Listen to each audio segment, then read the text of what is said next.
상식의 흐름을 다 센서 스튜입니다. 현재 우크라이나 전쟁은 6.25 전쟁보다도 더 오랜 기간 전쟁을 하고 있습니다. 지금까지도 계속해서 사상자가 속출하고 있는데요. 근데 만약에 현재 시점에서 우크라이나 전쟁이 휴전된다면 어떤 일들이 벌어질까요? 바로 보시죠. 그 전에 시청자분들 70%가 아직도 구독을 누르지 않았다고 합니다. 이제는 구독 누를 때가 된 것 같습니다. 구독 버튼 한 번만 눌러주세요. 휴전이 어떻게 진행될까요? 여기서 우리는 양측이 최대한 양보했다는 전제를 깔고 가야 합니다. 우선 가장 먼저 나올 가능성이 높은 조항은 바로 현 점령지 동결입니다. 러시아가 현재 점령하고 있는 도네츠크, 루안스크, 자포리자, 헤르손 일부 지역은 협정 체결 당시의 전선 그대로 남게 됩니다. 다음은 DMZ, 즉 비무장지대 설치입니다. 한국의 군사분계선처럼 완충구역을 만들고 양측 군대는 일정 거리 이상 후방으로 철수하게 됩니다. 이 DMZ는 유엔 감시단이나 중립국 감시단이 주둔하여 무기 반입, 군사 도발, 은밀한 병력 이동을 철저히 감시할 가능성이 큽니다. 그리고 우크라이나에 나토 가입 불가 조건이 들어갈 수 있습니다. 러시아로서는 이 전쟁을 시작하는 가장 큰 명분이 나토 동진 저지였기 때문에 이 부분을 절대 양보하지 않을 겁니다.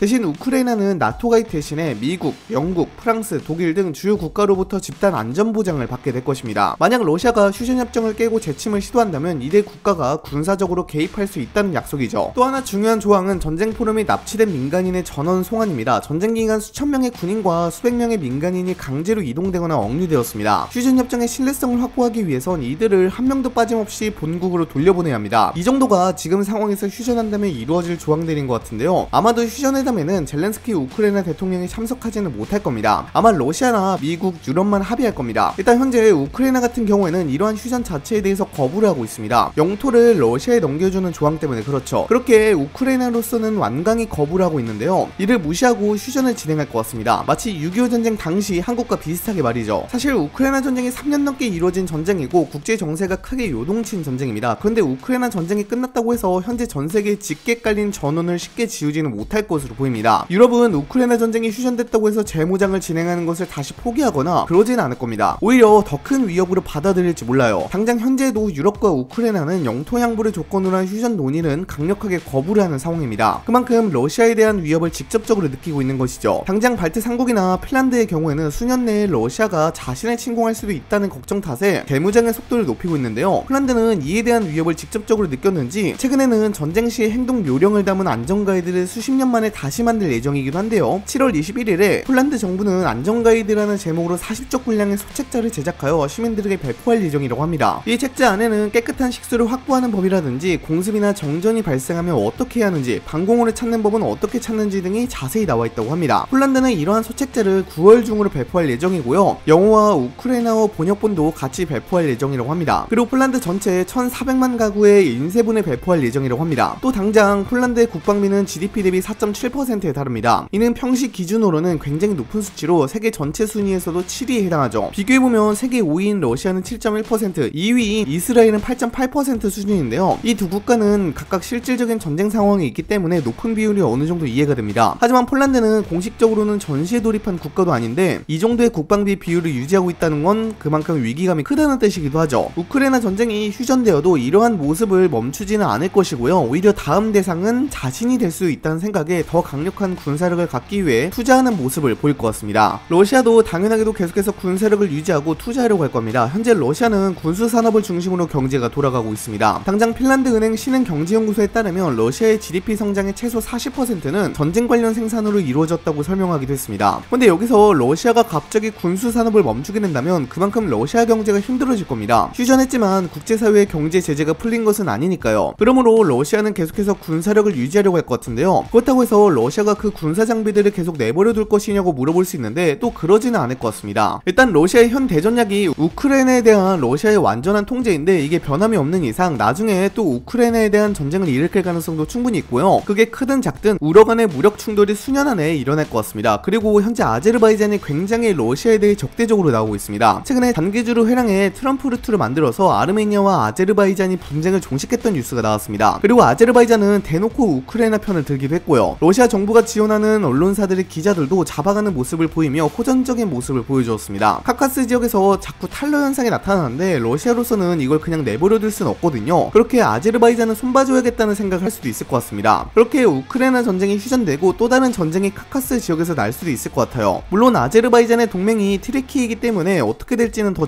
지켜봐야겠지만요. 무력 충돌이 일어날 가능성이 높은 지역이긴 합니다. 그리고 이 부분이 좀 재밌을 것 같아요. 북러 관계가 완전히 깨지지는 않겠지만 좀 소원해질 수는 있을 것 같습니다. 현재 북러 관계는 러시아가 우크라이나 전쟁에서 타국의 힘을 빌리려고 만들어진 조약의 경향이 더 큽니다. 정말 러시아가 북한을 좋아해서 북한을 도와줘야겠다는 생각이 들어서 맺어진 조약은 아니에요. 근데 그런 우크라이나 전쟁이 휴전되었으니 당분간은 북러 관계가 소원해질 텐데요. 하지만 그렇다고 해서 깨지지는 않을 겁니다. 일단 현재 러시아는 중국을 그렇게 크게 신뢰하진 않습니다. 미국이라는 공공의 적이 있어서 지금 손을 잡은 모습이지만 신뢰를 크게 하진 않고 있어요. 이렇다 보니 극동에서 중국을 견제해야 할 필요도 있고, 또 러시아로서는 극동 지역의 항구들이 대부분 겨울철에 얼어붙는다는 한계가 있는데 태평양으로 나아가야 할 항구가 필요하거든요. 이렇다 보니 러시아가 태평양으로 나갈 수 있는 거의 유일한 부동항 통로가 북한의 항구를 활용하여 나갈 수 있는 방식이 있는데요. 실제로 러시아는 2000년대 북한 나진항 3부들을 임차한 전례가 있는 만큼 러시아로서는 장기적으로는 북한이 필요합니다. 그래서 전쟁이 끝났다고 해서 내팽개치거나 그러진 않을 것이고, 현재 관계를 유지하지만 북한보다는 다른 나라와의 외교를 중시하는 경향을 보일 것 같습니다. 또 북한도 중국에만 의존하는 외교는 자신들이 위험하다는 것을 잘 알고 있습니다. 당장 북한은 중국이 자신들을 집어삼킬 수도 있겠다는 생각을 항상 갖고 있었어요. 그래서 러시아와 손을 잡은 것도 중국이 설령 자신을 먹으려고 해도 러시아라는 존재 때문에 그걸 막아줄 수 있어서 손을 잡은 것도 있긴 합니다. 무엇보다도 러시아는 중국과 달리 북한에 대한 지원을 팍팍 해주고 있고요. 그렇게 러시아와 북한은 각자 가지고 있는 상황으로 인해서 관계는 소원해질 수 있어도 계속해서 현 상태를 유지할 것 같습니다. 그렇다면 현 시점에서 한국은 러시아에 대해 어떤 입장을 가지게 될까요? 아마도 많은 한국 기업은 러시아에 다시 투자하려고 할 겁니다. 물론 이전만큼은 되진 않겠지만 그래도 다시 러시아 시장을 개척하고 싶어 할 겁니다. 문제는 우크라이나 전쟁으로 인해 북러 관계가 돈독해졌는데 한국으로서는 가장 먼저 해야 할 것이 이 돈독해진 북러 관계를 깨는 것이 급선무일 겁니다. 현재 너무 많은 러시아 군사 기술이 북한으로 들어가고 있고 많은 군사 장비가 북한으로 들어가고 있습니다. 그래서 한국은 향후 몇 년간은 러시아가 북한을 지원하는 것을 막으려는 경향을 보일 겁니다. 또 하나 주목해야 할 점은 휴전이 단순히 총성을 멈추는 것 이상의 의미가 있다는 겁니다. 전쟁이 끝나면 전후 재건 시장이 열리게 됩니다. 우크라이나는 현재 국토의 상당 부분이 파괴된 상태이고 도로, 철도, 전력망, 주택 등 거의 모든 인프라를 다시 세워야 합니다. 여기서 미국과 유럽의 건설에너지 기업들이 대규모 프로젝트에 참여하게 될 텐데 중국도 1대1로의 확장판을 명분으로 뛰어들 가능성이 큽니다. 특히 중국은 저가 인프라 건설과 장기 대출이라는 무기를 가지고 있기 때문에 서방과의 재건 경쟁이 벌어질 수 있습니다. 그렇게 우크라이나 내에서는 몇 년간은 계속해서 재건이 이어질 것이고요. 국제사회의 지원과 투자도 계속 이어질 것으로 보입니다. 한국도 단순히 재건 사업 참여를 넘어 철강, 발전소, 교량 건설 같은 중장기 프로젝트를 노릴 가능성이 큽니다. 결국 휴전은 전쟁을 끝내는 것일 뿐만 아니라 새로운 경제, 외교 전쟁의 시작이 될 수 있습니다. 휴전 이후 우크라이나 내부 정치도 요동칠 수밖에 없습니다. 젤렌스키 대통령은 전쟁 지도자로서의 카리스마를 갖췄지만 영토를 일부 포기하는 형태의 휴전을 받아들였다는 이유로 우크라이나 내부에서 거센 반발을 맞을 수 있습니다. 이런 정치적 갈등이 심화하면 전후 재건에 필요한 정치적 안정이 흔들릴 가능성도 있습니다. 아마도 전쟁 기간 선거를 못했으니까 선거를 진행하고 다른 대통령이 우크라이나의 대통령으로 되지 않을까 싶어요. 반면 러시아 내부에서는 푸틴이 전쟁에서 승리했다는 이미지를 내세우겠지만 장기적으로 경제 제재와 인명피해에 따른 국민 불만이 쌓일 수 있습니다. 여러분들은 우크라이나 전쟁이 휴전된다면 어떤 일이 벌어질 것 같나요? 댓글로도 작성해 주시기 바랍니다. 이상 영상 마치도록 하겠습니다. 감사합니다.